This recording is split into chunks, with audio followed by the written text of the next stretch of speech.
What is going on, YouTube, ladies and gentlemen? Welcome back to Ran When Parked. Today, we are not working on the Crew Cab Ford that we've been working on for the last couple weeks. I'm actually going to be working on the Landcruiser. I'll show you why when I get it in here. But first, we need to get the Ford out of here and then do some normal maintenance stuff, which I hate. Before we pull it out, let me show you what I've done. So, I went ahead and primed all of the bare metal stuff, this whole corner. Actually, it turned out awesome. If you look at that, like, it's really nice. Down across the bottom, I did the roof. I did between the doors over there. I got the doors on. I also got the windows working, which is nice, so I can close this thing up outside. I also went and bought a whole front end, completely rust-free, fenders, inner fenders, and radiator support. I also bought a hood, but it's not here yet, so that's nice. And then I think I bought a set of front doors. So, bottom line, you're going to be seeing a lot of this Crew Cab Ford, and I am still moving forward full steam ahead. It's just that the Landcruiser is like right at the finish line, and I have been working on it just off camera, so I'm going to bring it in here and finish some things up. So, before we get to that, let's play musical cars here and do some normal maintenance stuff. Let's go.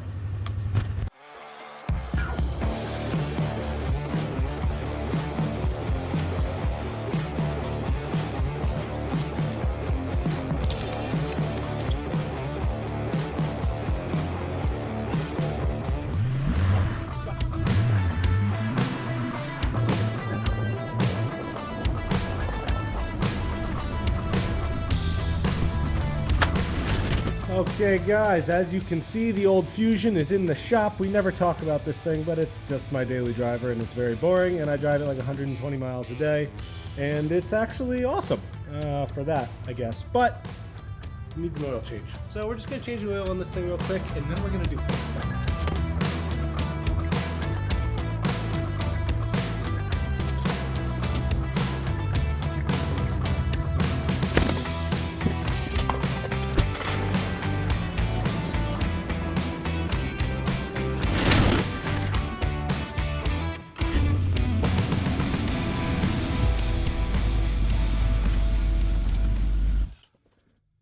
Alright gang, remember this thing? Our 72-ish conglomeration of parts, so year is kinda questionable, I guess. FJ40 Landcruiser. It has a 5.3 in it that runs absolutely fantastic.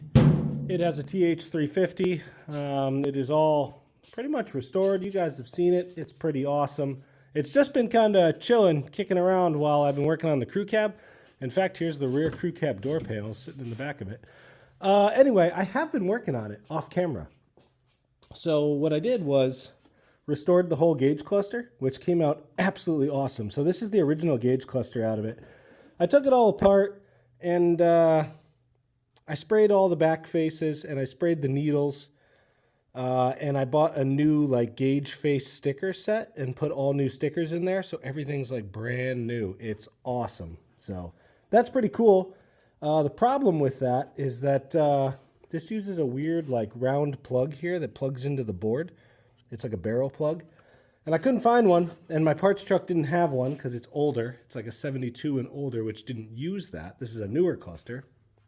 So I ordered one from some guy in like Thailand or something, which is like the only place to get one, and I got it. But it took like weeks and weeks and weeks and weeks and weeks. So today, we're going to throw this cluster in here. We are going to wire up that barrel connector, and we're going to see if we can get some gauges working, because I have the original Toyota oil pressure sender and temperature gauge, and the fuel is in the tank. So we can wire some of this stuff up and not have this rat's nest hanging out behind the dash. And remember, this thing is done other than that. I mean, it needs a little bit of exhaust stuff and a windshield. Doesn't have a windshield. And then we're on the road. So what I really want is to be driving this thing in the spring as soon as it warms up. So in order to get there, what we need to do right now is put the gauge cluster in. And then it'll probably be back to the crew cab. But in the meantime, let's get to wiring. Okay, so I got our connector right here. Here's all our pins. And then also I have an OBD2 sensor, which we're going to wire up today also. But I've already gone ahead and separated everything out that we need. So we have fuel gauge. We have left turn signal, we have oil sender, we have high beam indicator, we have temp sender, we have right signal, and we have gauge power. Now, that is almost everything. There is one missing, and that is the lights. And I'm not sure why I don't have lights, but I'm going to look into that. That would be the easiest thing in the world to get.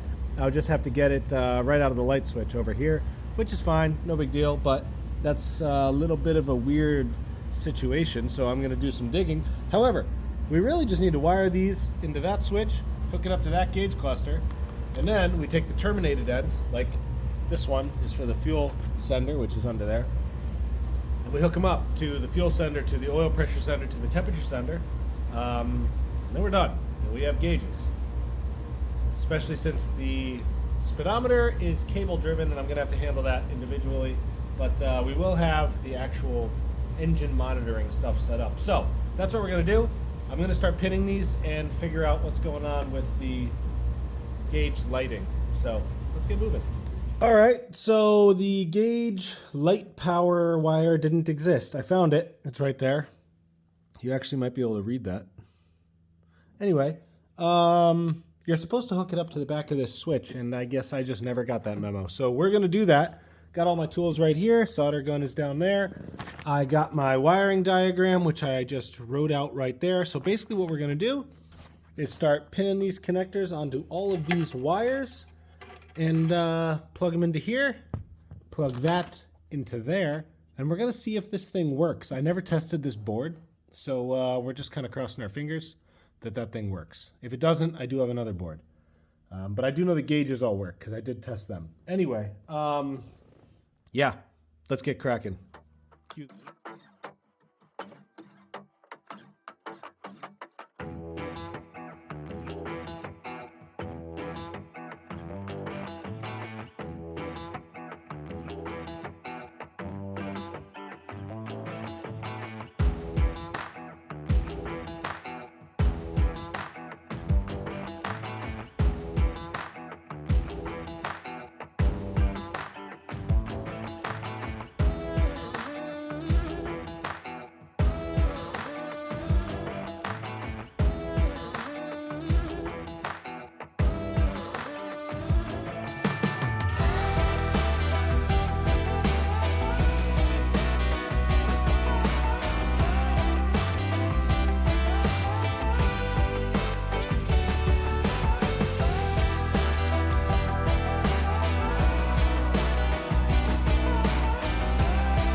Okay, so our barrel connector is all set. Everything's hooked up. I would love to just tape this off and loom it going back there, but I really want to test this thing out first to make sure everything's right. So what we're going to do right now is take our fuel sender wire, which is right here. We're going to run it to our fuel sender, which is under the seat. We'll also probably tackle our oil pressure sender. I think the temperature sender is going to be a little bit of a problem, which we'll talk about in a little while. And that way we can start this thing up, check the lights, check the fuel pressure or fuel level, check the oil pressure, and see if the gauges all work. So let's hook up a couple senders. Okay guys, so it's a little darker in here because I shut the lights off right over the truck, and that is because we are going to see what this gauge cluster does. Now, I already tried it once and the fuel sender didn't work, and that is because it is a plastic tank in a fiberglass tub. I needed to ground the sender itself. So now that I've done that and hooked up everything else, we should have blinkers, hazards, fuel gauge, and backlighting. So let's see. Key is on.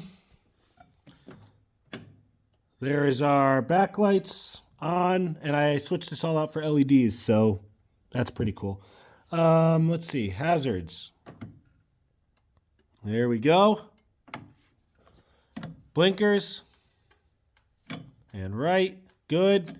And fuel, as you can see right there, the only thing that's actually hooked up is working. So now we just have to do oil and temperature, and we'll be off to the races. This is not very bright, though. I might have to work on that a little bit. I don't know. It doesn't make me very happy. But we'll maybe do some improvement on that later. For right now, we have a gauge cluster. So let's move on. Okay, so now that we have a gauge cluster, which I'm just going to say again, looks absolutely beautiful back there. We're going to move on to the OBD2 port, and the reason why is that I can't seem to find my oil pressure sender socket, so I can't get it out. So I ordered a new one. Sucks. But for right now, let's just do this. So these are really, really simple. you have, let's see, get myself oriented here. I guess this would be power. These two are ground, the white and the black. The purple is serial data. This brown in this situation doesn't do anything. So that's it. You really just have to hook up 12-volt battery power, ground, and serial data coming from the PCM, which I pulled and is, I believe, right there. OBD2, pin 58, that's serial data. So all we have to do is power this, ground it, hook it up to that, and I'll be able to just hook it up to a scanner and read the codes or whatever else. And then also we have here, which I'll hook up later, the check engine light ground. So I'll just put a little light in the dash. If that comes on, that'll be the check engine light. So I'm just going to wire this thing up real quick, and then we'll test it. Okay, guys, so that is done. It's now hanging right there. I know it's kind of dark back there, but I'm just going to leave it hanging. That way it's easy access. It's like nice and out of the way. But when they're like screwed into something, sometimes it's a pain in the butt to get the connector on. So I'm just going to loom all that when I do everything else. Obviously, I have a lot of wire management to do. And then we will be all set with our OBD2 plug. Now that that's done, I got my sensor socket for the oil pressure sensor. We're going to tear that off the back. We're going to adapt it to the Landcruiser style oil pressure sensor, which I'm hoping fits because it's pretty fat, and it's a whole lot fatter than an original LS one. And then we'll also do the coolant temperature, and then these wires hanging right here are for that, and that'll be essentially the last of the wires that I have to hook up in here. So let's get the Toyota sensors installed and see if we have that stuff working on our gauge cluster.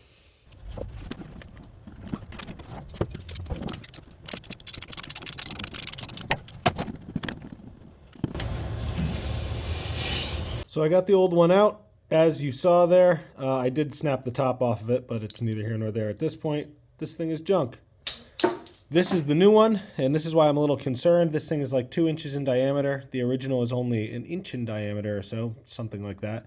So I may have to like put a 90-degree elbow on this to get it out of the way. I don't know. We're going to find out.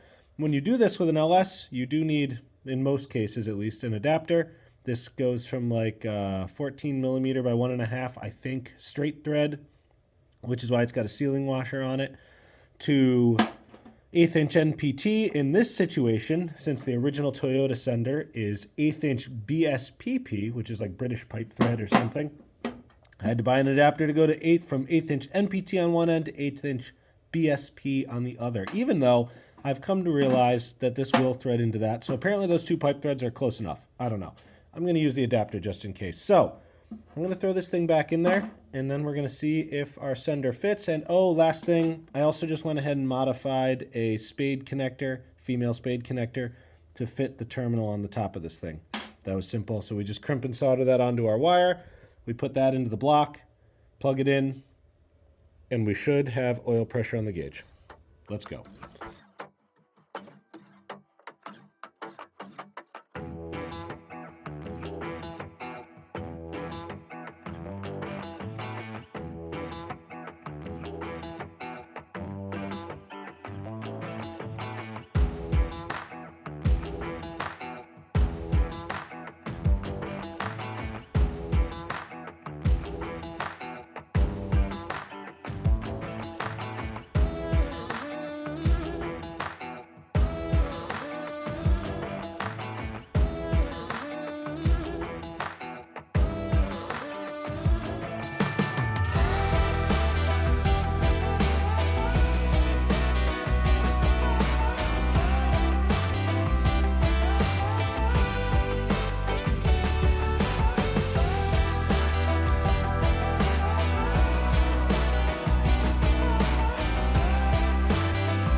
So now that oil pressure is taken care of, it's time for coolant temperature. Now I have this fancy little adapter right here, and I'm just now realizing that this isn't quite the right thread. I'm going to assume this is like 12 millimeter by 1.5 maybe, and this is like 14 by 1.5, and because of that 1.5 thread pitch, they do go together. It's just the threads are a little loose. However, the way that O-ring seals in there, you can kind of see that.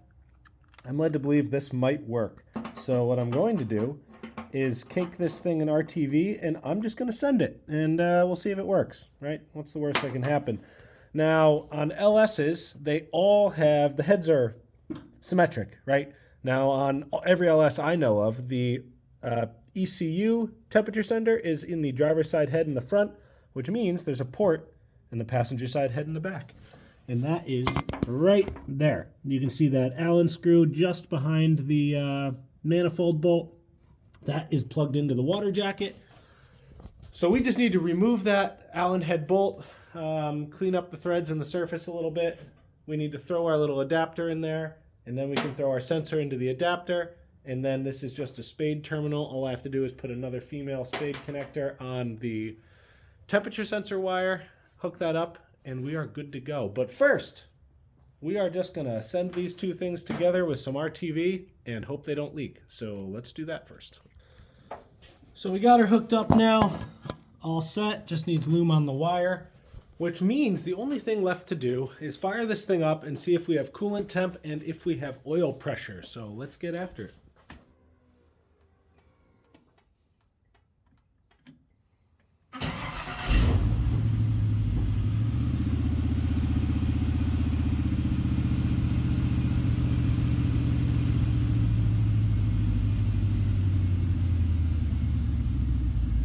Alright guys, so we got oil pressure obviously, fuel is still working. Temperature's gonna take a minute, but I'm assuming we'll have it eventually, so I'll check back once we get a little temperature in this thing. Okay, a couple minutes later, she's still running, and clearly that temperature gauge is coming up. It was well below cold before, so looks like they're all working with the exception of amps. I don't even have that hooked up. That's not something I intend to use. I'm just gonna put a voltmeter somewhere else. So let's kill this thing now. And the only thing left to do is get this gauge cluster mounted, and then we're done. So let's wrap it up. So one problem we do have here is I restored this whole gauge cluster, but on the bottom of this thing, it's got these tabs, that one, and it's got one on the other side, and you can see it fits very tight up against this. And the point of that is to hold it really tight on the bottom against the sheet metal from the factory truck. Well, since this is a fiberglass tub, it's a lot thicker here than it would have been. So it doesn't quite fit right.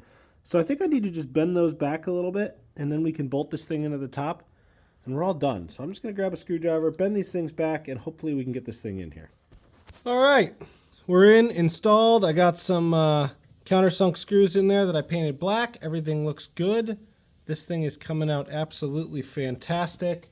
Really all that's left on this thing is like wire management stuff. I got to loom a lot of things, tuck a lot of wires out of the way, and then paint a couple little things, and then have a windshield put in it, and we are out on the road. So you're going to see a lot more of this thing in the spring when it's actually nice and I can drive it on the road and stuff. In the meantime, that's going to be the end of this episode. Don't forget to like, comment, subscribe. In the next video, we are going to be back on the Crew Cab Ford. So I'll see you guys then.